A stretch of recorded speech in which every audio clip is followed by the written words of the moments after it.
there. Me? Yeah. No, I got lost in this wind tunnel. It's great. Oh.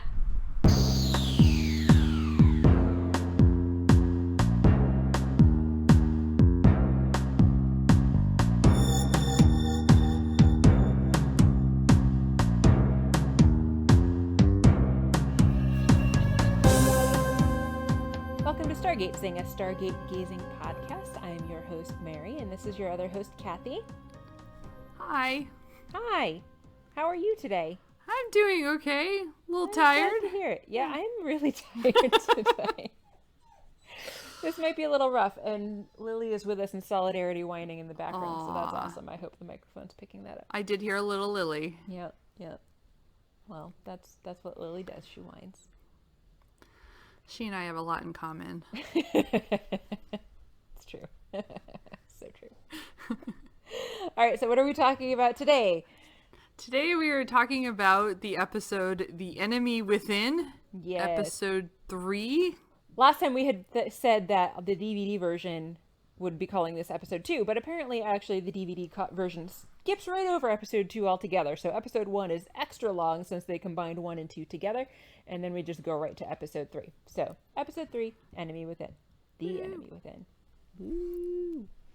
We open on the briefing room. We have SG-1 and Kawalski and Hammond discussing the designations of the planets they'll be going to. They don't really have names. They have designations. You know, I'm kind of partial to P3575. If you don't mind taking P38 No, I'll take I'm not 577. married to it. Suddenly, we get an incoming traveler alert, and they close the iris.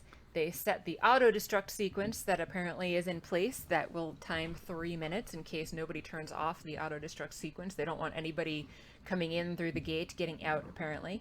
Soldiers surround the gate with their guns at the ready, and we hear a bunch of splatting and thudding against the closed iris. Yeah. Daniel and O'Neill are now debating whether or not those are people splatting against the iris, or possibly just weapons, or like bombs. We don't really know. We just know that they're trying, the bad guys are trying to send something through, and whatever it is splatting against the iris. Why isn't the iris defaulted to be closed? That is a very good question. Is it like too tired? It needs a rest?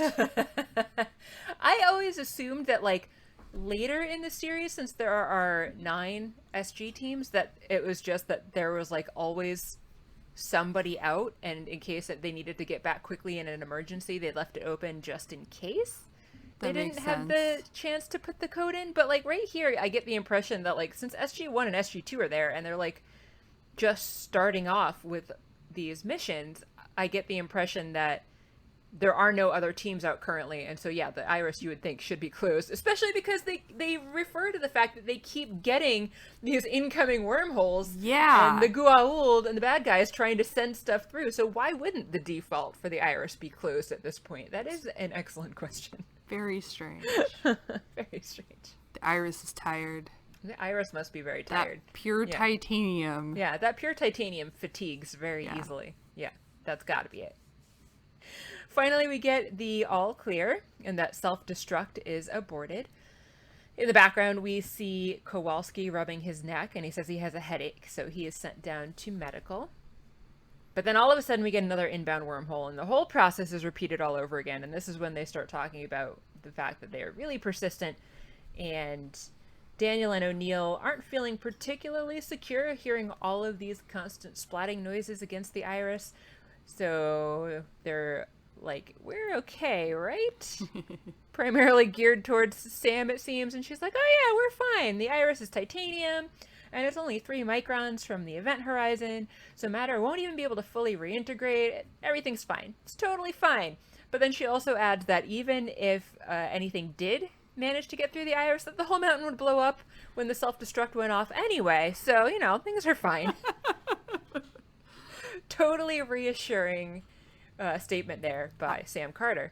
I enjoyed it.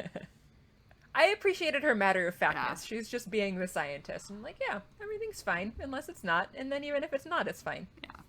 I did look up, too, how close that 3 microns was to the event horizon just because I was like, I have no context for how small we're talking.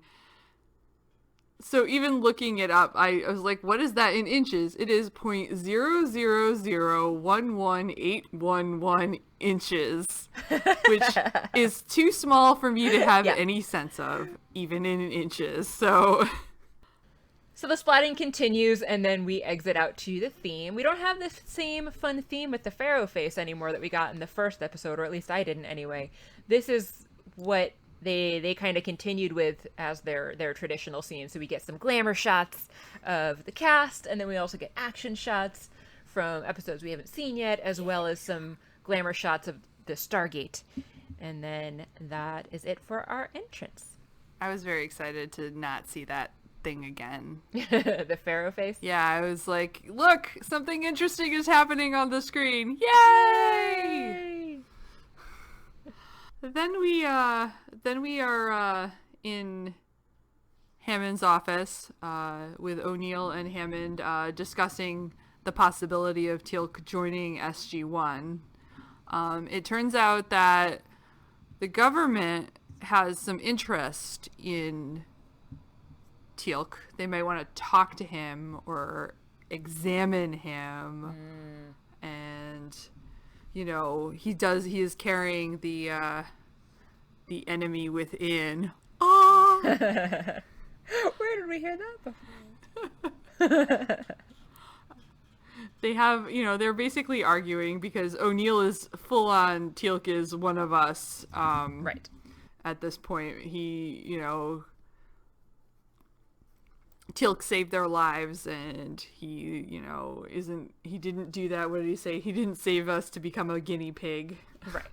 But Hammond does have a good point of, we don't know this guy, and he switched sides once already, and he could do it again. Right. That is a fair point. Yeah. We flash to Teal'c's bunk. O'Neill comes in, and Teal'c is meditating, and O'Neill lets him know that the refugees were safely returned home, so everybody from Chulak that had come through the Stargate with them in the last episode has been returned back home. I have questions about that. What are your questions? Okay. Were all those people from Chulak? Why were they all sent back to Chulak? Based on the information we got in the last episode, like, for instance, that Sharai and Skara were kidnapped from Abydos and brought to Chulak, what is the reason they think that they would all need to go back to Chulak? Were they sent home from there? Were they all actually from Chulak except these two randos? Did they actually send them to Chulak, or am I just assuming? He just said that they sent them all home. I might be assuming that they sent them to Chulak. I think he said they sent them to Chulak. Did he? Okay. I'm pretty sure. That's a good point then, yeah, because they probably would have been kidnapped from all over, so now what if they don't want to be on Chulak because that's not their home? But also, if they are all on Chulak, what is to stop the Jaffa who are there from just slaughtering them, which was their god's order to begin with? What happens to these people? That I did wonder about, because there was a huge firefight that they were all running from when they came through the gate to begin with. So why are they just assuming that it's safe for all of those refugees to go back home now when it wasn't safe for them to be there before? The people from Chulak. We sent the last of them back through the gate just before the ghouls started knocking at the door. Good. Maybe there's some secret underground railroad for prisoners of the gods when they are not in residence on the planet. I don't know. Questions we do not have answers to yet. And I don't remember if we ever do get answers to questions like that either. I don't know. Yeah. So that was my tangent. Valid points. Teal'c says that the Goa'uld will continue to try to send weapons through a few more times before sending soldiers through to check if they were successful. So I guess the splatting that we heard before wasn't soldiers, probably, but we don't really know that for sure. But Teal'c implies that it was probably just like bombs or whatever, or like those shiny balls that they sent through before in the first episode when they kidnapped the one soldier. Anyway, he asks if Teal'c asks if he is a prisoner, and O'Neill says that he is. O'Neill says he thinks everyone is just afraid to trust him and that it's not really anything personal. Teal'c says that he understands that mindset. He served as a warrior for the enemy and also carries the enemy within him still. O'Neill says that people are just afraid of things that they don't know. And Teal'c asks why O'Neill seems to be the one person that's not afraid. O'Neill says that seeing Teal'c stand up against a god, essentially what Teal'c believed was a god, was all that he really needed to see to essentially know what Teal'c's personality and honor was like, and that Teal'c was a good person that was going to stand with the Earthlings, I guess you could call us. And Teal'c swears that he will prove his allegiance and asks to be shown this world once that happens. O'Neill says yes. O'Neill does but not say all yes. at once. Yeah. Then we jump back to Kowalski, who is being examined by a doctor. The doctor, was asking him questions like, are you the only one with a headache? And he's like, yes. And the doctor theorizes maybe he's having some sort of adverse reaction to gate travel. But then the doctor notices some lumpiness in his neck area. What's this? You didn't notice this? What? Notice what? And then it starts moving. And then we get flashy, strangle. Oh no. We go back to a conference room where Daniel and Sam are talking to some random unidentified soldiers who I would assume are members of various SG teams. And they're talking about the dial home devices and how they work. They do liken them to working like a telephone. From this room, you can see out of an observation window onto the embarkation room, which is the room that has the Stargate in it. And they see Kowalski walking up the ramp towards the gate and are immediately suspicious. What is Major Kowalski doing in the embarkation room? So they page Hammond and O'Neill to the embarkation room. Back down in the embarkation room, everyone comes in and talks to Kowalski, asking him what he's doing there, and Kowalski does not remember why he is there. So next we're back in the infirmary. They are waiting on their doctor who was supposed to be there, and the substitute doctor comes in. Do you know where I recognized him from? He's in X-Files episodes. Oh yeah, He he doesn't is. even play like a specific character. I remember I'm just like, this guy is from X-Files. Yeah.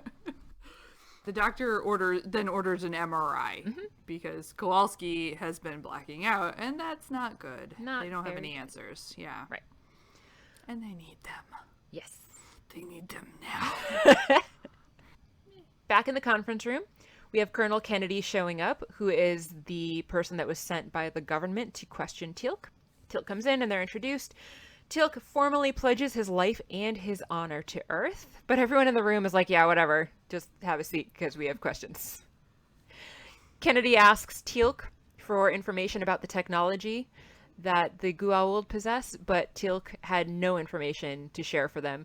And as far as Teal'c was concerned, it was all just the magic of the gods. He did not recognize it as technology. He literally seemed to believe that it was some sort of magic. Knowledge of gold magic is forbidden.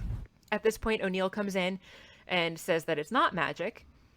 And Kennedy says, oh yeah, you're O'Neill. I've read your report. I was hoping to meet you. Your mission report from Chulak made for the most engrossing analysis of my career. Well, thanks. What was your favorite part? Perhaps now's not the time, Colonel.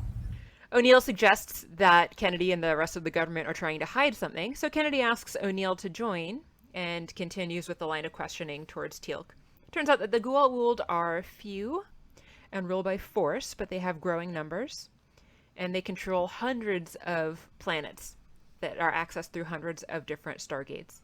Those planets that are deemed unuseful by the Goa'uld for whatever reason, if they don't have enough resources or the people can't be enslaved readily enough, are just abandoned. There is some form of government, and it turns out that Apophis is only one of many rulers. He's not the supreme ruler of all of the Goa'uld. It's confirmed that they do have many spacecraft, but that it would take months or even years for them to get to Earth from where they are in space. But if they did come to Earth, they would bring huge slave armies with them. Kennedy asks where those slaves come from, and Teal'c says that there's an ancient tale of a primitive world discovered millennia ago, known as the Tari. Primitives were harvested for hosts to the Goa'uld, to become Jaffa, and also to become slaves to the Goa'uld. But then the Tari civilization was completely lost to time and to history. Kennedy and O'Neill tell him that humans actually evolved on Earth. So then we come to the revelation that this ancient planet that Teal'c was talking about, these revered Tari, that Teal'c was talking about are actually humans from Earth. Oh my god. Wow! Mind blown. Indeed. And so Teal'c's conclusion from that conversation is first stunned, and then he says, And you are their greatest hope. And mine. Yes. I have a thought. Yeah. Or a question, actually. Maybe again. This is so in the previous episode, the pilot, the first episode, first and second, yeah. when they're talking to Teal'c when they're in prison, like, don't they draw the Earth symbol in the dirt again? Yes. Okay, what did that mean to him if he didn't know that's where they were from? I assumed he understood what they were saying and that's why he helped them. That's a good question. I think he didn't recognize the name Earth because he said when they said that they were from Earth, he said that doesn't mean anything. So I think thought the symbol did. Yeah, well, I think he recognized the symbol, but I don't know that he necessarily put. Yeah, that's you would think that he recognized the symbol as being the symbol for the Tari, but I guess he didn't. But he recognized the symbol from somewhere as being a planet that wasn't in part of the Goa'uld Empire, is my impression. So he saw the symbol, recognized that it is in fact a location, but that it's not part of the Goa'uld Empire, not a planet that's run by the Goa'uld. So that's why he decided to help them, was my impression. Or maybe going back to my Underground Railroad to save the prisoners from Chulak, that's the secret symbol that's been passed around because that is like just a thing. And so they just threw down the secret symbol saying, we're cool. Ah, and that's also a good... Teal'c is like, I can trust these people. They will help save us. That's also a good theory. I like that theory. Yeah, it's entirely possible. I don't know. Because otherwise it's like, what? He saw O'Neill's watch and was like, that's great. It takes a licking and keeps on ticking. Right. These people are going to help us all. I like being able to tell time. These guys know what's up. He's got a digital watch. That's a pretty neat idea. That's a neat trick. Let's start a revolution with these guys. I don't know if his watch was digital. I was just throwing Douglas Adams. I don't remember. I think it was.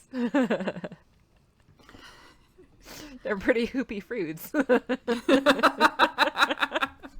So they just flash to Kowalski quick to show he's in the MRI before we then flip to Carter and Daniel, who are chatting in the hallway, and Daniel is tired. And Carter convinces him to try to get some sleep, and he goes to lay down in his bunk, and then an arm creepily dangles down from the top bunk, and holy crap, it's the missing doctor, and he's dead. I appreciated this because it was reminiscent of the scene with Mr. Arnold in Jurassic Park when his arm just falls out of nowhere. Oh, Mr. Arnold. That's a great and terrible thing. Yes, it is. We go back to the infirmary, and they're showing screenshots of the MRI that's happening, and that's not at all what an MRI looks like, but whatever. I will try to make my inner scientist shut up. We see something red and snake-like wrapped around Kowalski's upper spine, like around the neck area, thoracic spine and cervical spine for anyone who cares. Doc takes him out of the MRI machine and tells Kowalski that he is off active duty. Kowalski's eyes glow, and the doc hits the alarm. The doc was quick on the draw there. That was great. That's good. Yeah. That's good reaction. That's good reflexes there. I was impressed how he kept his cool. Absolutely. In that scene. I don't know that I would. Yeah. Your eyes are glowing, and you're deadly. I'm just gonna go over here. Push this button. Hide in a corner and pee in my pants right now. And then you're gonna kill me. He didn't actually die though, right? This doctor? No, he didn't die. So Kowalski makes his way to the gate control room, I want to call it. Shoving people out of the way as he goes. He's shoving people out of the way, and while he's dialing, he shoves Carter freaking hard. Yeah. But since she's awesome, she gets up and alerts everyone that they need to get to this control room. Then he grabs her, and he's like, "Help me. Help me. Help me."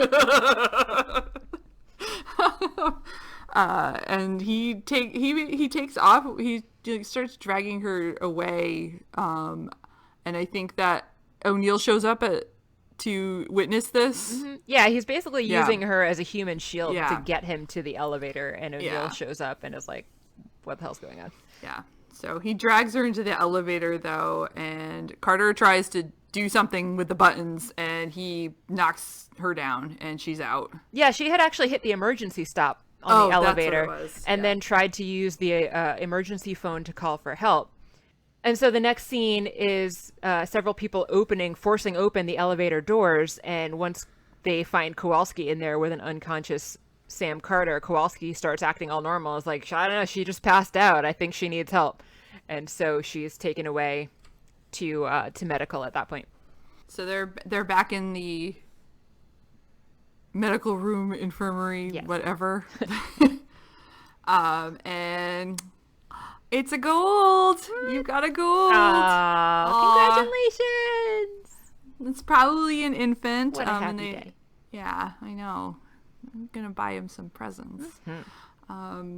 They say that the reason that he's probably only blacking out and hasn't been completely taken over by the gold is because it's so young. And they kind of talk Kowalski through, like, when was your first blackout? So they figure out that he likely was taken over as they were escaping Chulak. And Kowalski wants it out. As would I. I would like to embrace my new lifestyle as a slave in my own body. I would not want this hagfish looking thing in my body because I hate hagfish. No. So they decide to take him off any pain medications to reduce the chances that the infant can take over again. Right. They also discussed the fact that surgery would be extremely complex and would likely paralyze Kowalski. But Hammond insists that it has to be done. Whatever they need to do, they need to get that thing out of Kowalski. He says whatever specialists the doc needs, he can have. And Daniel and O'Neill tell Kowalski to just keep fighting. And then Kowalski asks if he hurt anyone. Oh, yeah. And they're like, one dead, a couple of injured people, but don't worry, Carter is okay. Yeah. So, like, she's the only one who matters. Right. I want to know what kind of bed this is that Kowalski's in, because it basically, like, if this is an actual medical bed, I want to know what it is. But also, I don't think that it necessarily is. But in either case, it just looks like a giant hamster wheel with, like, essentially an inversion table, except that Kowalski is more upright, so it's like an upside-down inversion table in the middle of a hamster wheel. It's a very strange face-down hamster wheel hospital bed that Kowalski is lying in. I've never seen one like it. I haven't either. We go on to Teal'c's bunk. Kennedy, O'Neill, and Hammond come in to see if Teal'c still has his little friend, which he does, because of course Teal'c opens his shirt and the thing comes out and screams at everybody and then goes back in. God, I hate those things. I've seen enough. Which is really weird because he can't communicate with it, as we learn like in a scene or two from now. So how does he keep getting it to come out on command like this when he wants to show it to people? Or does it just randomly pop out and pop back in whenever the hell it feels like? In which case, that's creepy AF, and just gross. Maybe if that's the case, just gross. Maybe he can push, like, if we were trying to use the bathroom. Oh, God. No, this keeps getting, that's even worse. Somehow you've made it worse. I thought it was already about as bad as it could get, and nope, you made it worse. You're welcome. Anyway, they tell Teal'c the plan to remove the gold from Kowalski, and he tells them that it's going to actually try to kill Kowalski if they try to take it out. And then we go back to Kowalski, who is still adamant that he would like this thing out of him, please. Yes. They want to actually try to talk to the gold, and they kind of push Kowalski into kind of losing his shit. They push Kowalski until he loses control, I guess were they drugging him too, or? No, I don't think they were. Yeah. But the Gould comes out, I mean, not out of him, but he takes over, right? Yeah. He wants to get to the Stargate, and he starts throwing around threats like "Release me now, or I will destroy you," and I command you to do this, and this body is mine. But I thought that was kind of comical because he was strapped to a thing, although then he starts to rip himself out of the thing, and I was like, I guess that's not that funny. Yes, he's strapped to the thing. But these negotiations do not go well, and Kowalski comes back. The Ghoul does not get what he wants. No, he does not. And he did not destroy them all. No, he didn't. Back in the conference room, we have SG-1, the Doctor, Kennedy, and Hammond. Kennedy thinks that removing the Goa'uld is a mistake all of a sudden. There is apparently an estimate of only a 10 to 20% success rate for this surgery with Kowalski surviving. And the Goa'uld would for sure not survive. So Kennedy says that Kowalski shouldn't have to die in vain, and they shouldn't lose their chance to study the Goa'uld, so he thinks that they should actually just leave everything just like it is. He also wants to know how these Goa'uld, these larval Goa'uld, can be so smart when they're so fragile that they need to have a host like a Jaffa to live in until they mature. And so they ask Teal'c this, and it turns out that the Goa'uld have the knowledge of all other Goa'uld that came before it, which Daniel calls a genetic memory. That's pretty cool. Yeah, I will keep my science to myself. I will. I not the concept of how I just with all the knowledge. Yeah. Well, yeah, that's fair. Like without the effort. Agreed. Very much agreed. Knowledge is so much effort. It is. Kennedy tries to argue that they would be able to convince the Goa'uld to share its knowledge with them if they let it continue to mature in Kowalski, but Teal'c says that there's no way that would happen. So Kennedy says, what if we just study it instead? The greatest enemy that we might ever face has been delivered right to them. What kind of an officer are you, Colonel? But Hammond insists that As long as there is a snowball's chance in hell that my officer will come out of this procedure alive, we'll go ahead with it. And he will call the president to overrule Kennedy in order to make sure that surgery happens. Man, that Hammond, he's got the ear of the president. That's pretty impressive. He talks to the president all the time. He does. They're BFFs. They really are. So the next thing we see is that Teal'c is aiding with their testing of anesthesia on the parasite. I'm going to call it a parasite. Yeah, it is a parasite. Literally. Well, yeah. It's kind of... Technically, it's not a parasite because the host gets a benefit from it, which means that it's a symbiotic relationship. But we can call it a parasite. What's the benefit? The hosts get long life and healing. Oh, I guess for Teal'c, it's not a parasite. Yeah. If it's in a human, I guess you get those things, but you also give up all of your humanity, so... Okay, I will... All right. So Teal'c aids with testing the anesthesia on the... They do call it a parasite, so if you want to call it a parasite, I won't hold it against you. There's already a lot of bad science that I'm not talking about. And then he reiterates again that the Jaffa don't talk to their Goa'uld, so he doesn't really know how it's going, but he's kind of feeling differently a little bit, so that's how they're trying to experiment based on how if Teal'c is sensing any difference. Right. And then I think while that's happening, Kowalski and O'Neill are having basically a goodbye talk, or at least Kowalski's trying to have a goodbye talk, and O'Neill is being optimistic and jokey because that is who O'Neill is. He is like, if I die, make sure you cremate me because I want no remnants of this thing again, because again, Kowalski is completely against having this thing inside him. Again, can't blame him. Yeah. He said he was really looking forward to his first mission. There's a really nice moment too where he's like, give me your hands, and it says, no matter what, it was an honor to serve with you. Yeah. And then of course O'Neill jokey jokey. To be a tool. If you don't make it, can I have your stereo? Thanks, O'Neill. Yeah. Yep. Good job.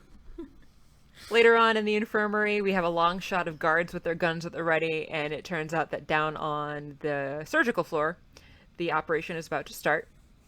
Kowalski tells Hammond that he wants to wake up as himself or not at all, and Hammond agrees that he will see to it that that happens.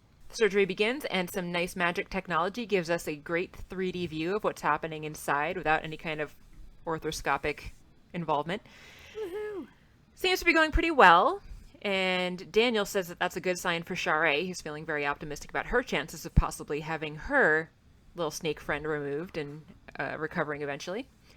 The symbiote is still active, even though the anesthetic is in effect, and everyone's saying, well, that shouldn't be happening. They talk about how they're going to try to get the filaments going into the brain, and suddenly the Goa'uld constricts. Kowalski seizes briefly. They pause for a second, and then they cut the thing in half and take it out all together. We see a dead Goa'uld in a collection tray being removed.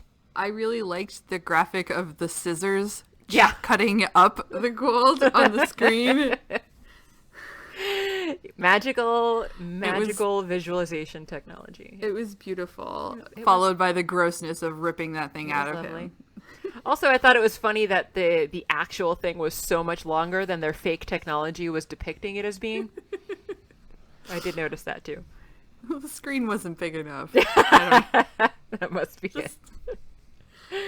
Also, I'm glad that literally no one else had any other work to do, so they could all sit here and watch this. Right. Yeah, exactly. What else could they possibly have had to do? Yeah. Surely there were no other missions or no reports or any other trainings. Nothing. This was like an hours-long surgery, too. Yeah. They had a timer. Is that a thing? I think so. Okay. Yeah, I think typically they would have a timer. Okay. I don't know anything about surgery. I don't know a whole lot about surgery either, but I think that they do at least try to keep a decent track of time when they're in there. I had a surgery once, but I was like 3, so I don't Likewise. remember. Yes, same. Anyway. Also, I was unconscious for it because apparently they knock you out for surgery, so I don't know if there was a timer in there. What? I was not awake at the time to ask, are you timing this? Where were our parents with their camcorders going, baby's first surgery? Come on. I have no idea. One. They were being negligent, apparently. My mom didn't have a camcorder. Neither did we. A little while later, we see that Kowalski's waking up and seems to be okay after his surgery. We go to Hammond's office, and Kennedy comes in and reports that the surgery was a success. So Hammond says, don't let the door hit you on the way out, because they have been continuing to not get along. Kennedy says he will leave, but that he's taking Teal'c with him. No! Back in the infirmary, Daniel is in talking to Kowalski and asks if he wants to see the Goa'uld larva before Kennedy takes it with him. And everyone's like, why would he want to do that? Sam comes in and tells everyone that Teal'c is being taken away, which of course greatly angers Daniel and O'Neill. So they leave the room to go and try to deal with that. Kowalski tells Sam that he wants to talk to Teal'c before Teal'c leaves in order to thank him for helping him get through his ordeal. And so Sam leaves to go and get him. A little while later, Teal'c comes in with a couple guards, but Kowalski asks if the guards would leave for a minute to let them have some time alone, and says that he wants to shake Teal'c's hand to thank him. Which they do. They do. He threatens to make it an order if they don't leave the room, so they have to leave in order to let Teal'c and Kowalski have the room alone. Is that a thing too? Sorry. What? Like, can somebody who's like under guard, if they outrank somebody, order them out even if they've been ordered by someone else to stay there? That's a good question, and I think it would depend on what the rank was of the person that was ordering them to keep the person under guard. And I'm not a military person, so I don't know for sure, but I would think that if whoever said you're going to guard Teal'c was of a higher rank than Kowalski, then they should not have left. But if they were of a lower rank than Kowalski, then they did do the right thing in leaving. Yeah. Or maybe they were just all like, winky, winky, we're buds, I'm just going to go. Also entirely possible, yeah. Suddenly Kowalski's eyes glow, and he says that what was removed from his body was just a dead husk because the Goa'uld had already become one with the host at this point.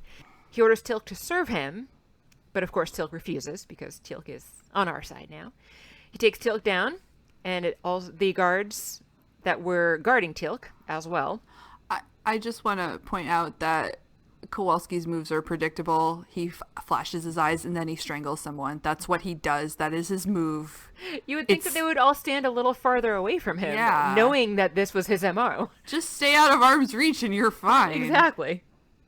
Like, he just got out of surgery, and even though he has his little Goa'uld larva thing, like, he can't be in that good of a health that he can just immediately crumb across the room to you.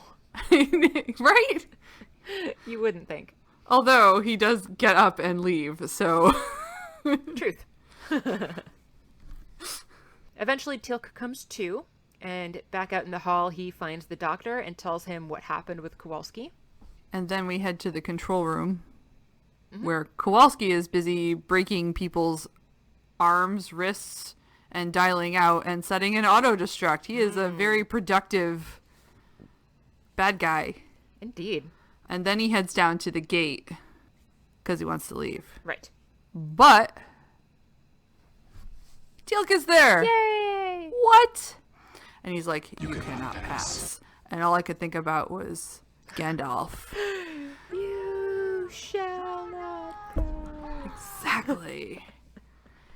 And then they fight. There's a lot of struggling. There was much. He tries to strangle Teal'c again because that's what he does. And it might be time for some new moves, but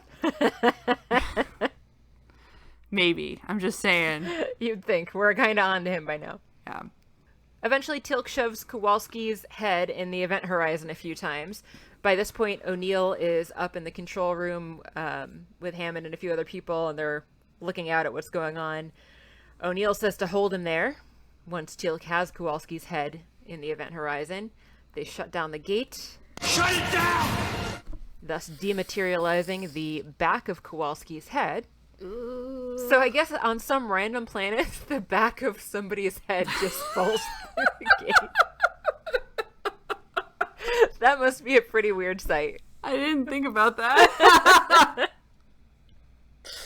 Back on Earth, Kowalski collapses, and the remnant of the Goa'uld falls to the floor, kind of shrivels up, and is no more.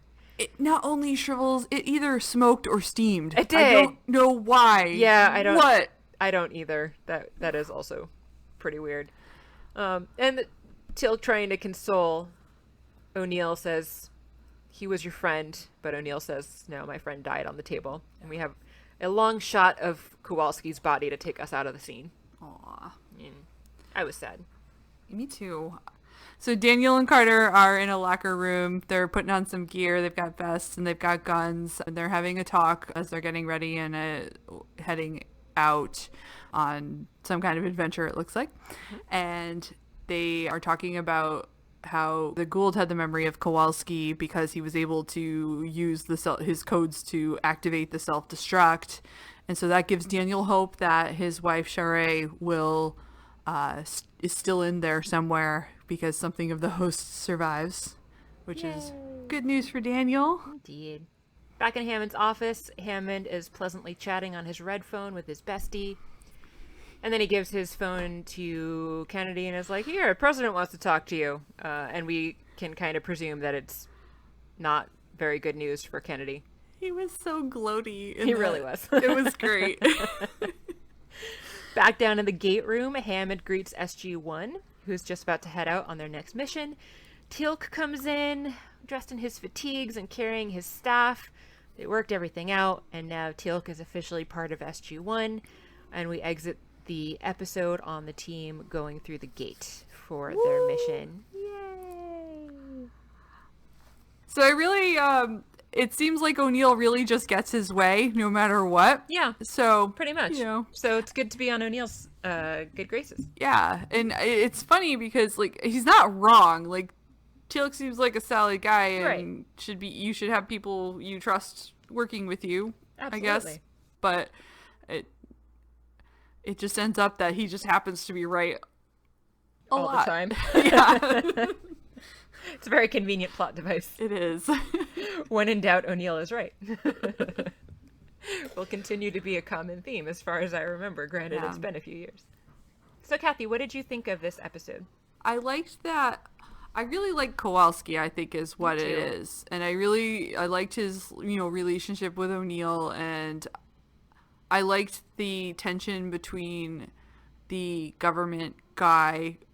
I keep saying the government guy as if they all don't work for the U.S. government. Kennedy, I take it you mean Kennedy, the guy from Washington, Kennedy. the outsider. The outsider, yeah. Yeah, I like that. I like the tension between the outsider and the insider, and not just because they have an enemy to look at, but in a sense where I actually think the contrast between their arguments is interesting, because I don't necessarily, in some contexts, I don't necessarily think Kennedy is 100% wrong. Like, Teal'c's your guy and you don't want anything to happen to him, and Kowalski's your guy and you don't want anything to happen to him, but he's not wrong that there's a threat and they don't know enough about it, and it's not a bad thing to at least ask, like, maybe we should experiment, maybe we should look into this a little. And right, and that's kind of like part of the problem, like, as somebody who's done some research and has an education in science, like, that's a huge part of the problem, is like there's tons of great studies that you can think of that would be super beneficial to the human race, but are they moral? Yeah. And a lot of the knowledge that we currently have has been gotten by immoral gains. Like, I was actually just talking with some of my students the other day about how we've gotten all of our anatomy and physiology knowledge, and a lot of that came from stolen corpses. So yeah, it's not just here, but like all of humanity has benefited from science that was gained through immoral methods. So there's it's really hard to say exactly what the right thing is. Like, as viewers, we're rooting for Teal'c, but from a scientific standpoint, it's not unreasonable to ask to study Teal'c the way that Kennedy wants to do.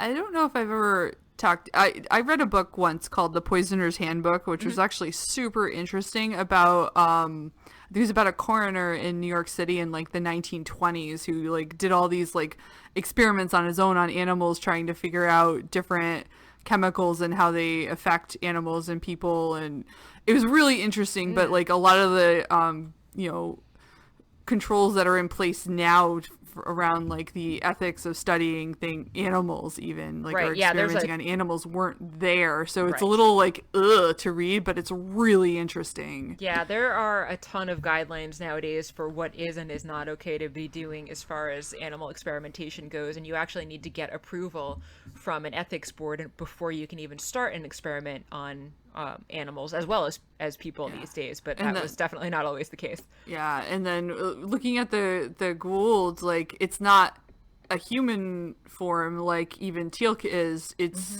It looks like a slug or something, right? Like, but it's supposedly as intelligent. Yeah, it's a sentient being, so you have to remember that you're not just dealing with an animal, but it's easy to forget that, I think. Right.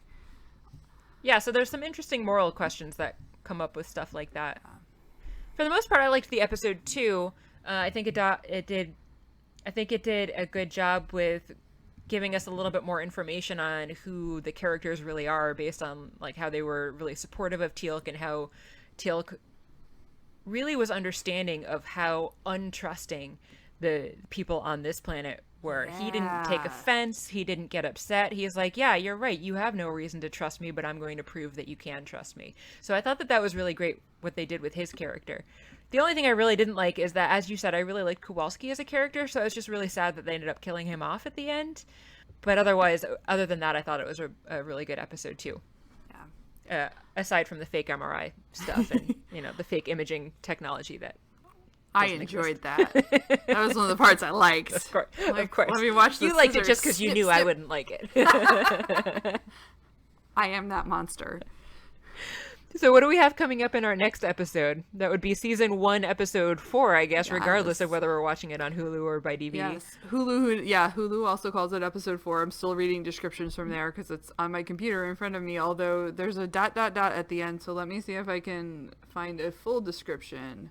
Fun fact, did you know that you can actually still get DVDs, like actual physical DVDs from Netflix? I did. I actually signed up again at some point recently, or like in the last like year or two, and It turns out my problem with DVDs is that as soon as I get them, it feels like there's a pressure to watch it, and then I resist that pressure, and then I never watch it, and then it sits there, and I just return it like 3 months later. So basically, when I used to go and rent videos from the video store, that's basically how I'd feel. Or even books from the library would be the same thing. I had no idea that they still did that, though. We just recently found that out when we were trying to get copies of this, and then we ended up buying all the DVDs anyway because we're nerds, and we're like, yeah, it's totally worth it.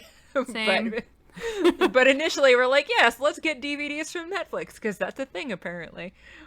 It is. Well, the thing, I feel like Netflix is even different from a video store because you have to like, queue up stuff to have sent to you. So you can choose what you're getting, but it's not like when if you went to a video store, you were watching that thing that night. Right. Like, or you could be. True. So I don't know. It's a little different, and it feels like too much pressure. Too much. It's like my podcast queue is so ridiculously long. I have like 50 hours of podcasts in my podcast queue that I can't even deal with it. And so I just don't listen to podcasts because it stresses me. That's not true. I do listen to a lot of podcasts when I'm out running, but I'm like way far behind on my podcast list and it stresses me out. I'm mad at Hulu. It's not giving me the full description. Oh. So our next episode is episode 4, Emancipation, which the description from IMDb says, while exploring a world populated by Mongol descendants, Captain Carter is abducted as a wife of a local warlord. That sounds awful. I remember not liking this episode at all, so this will be a fun one. Yeah. Awesome. All right. Well, in light of that, because I'm sure anyone would want to hear us talking about an episode that we know we both don't like, make sure that you subscribe to our podcast on Apple, Google, Spotify, or pretty much any other podcatcher that you can find. We are Stargatezing, Stargatezing. You can also email us at stargatezing@gmail.com. You can find us on Twitter at Stargatezing, and we also have a Patreon at patreon.com/Stargatezing. I'm Mary. This is Kathy. Woo. The end. The end.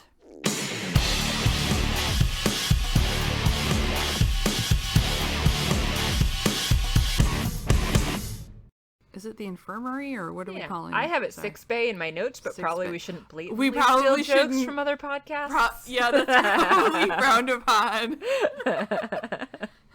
6 basement? 6 basement. We can say infirmary. Infirmary, all right.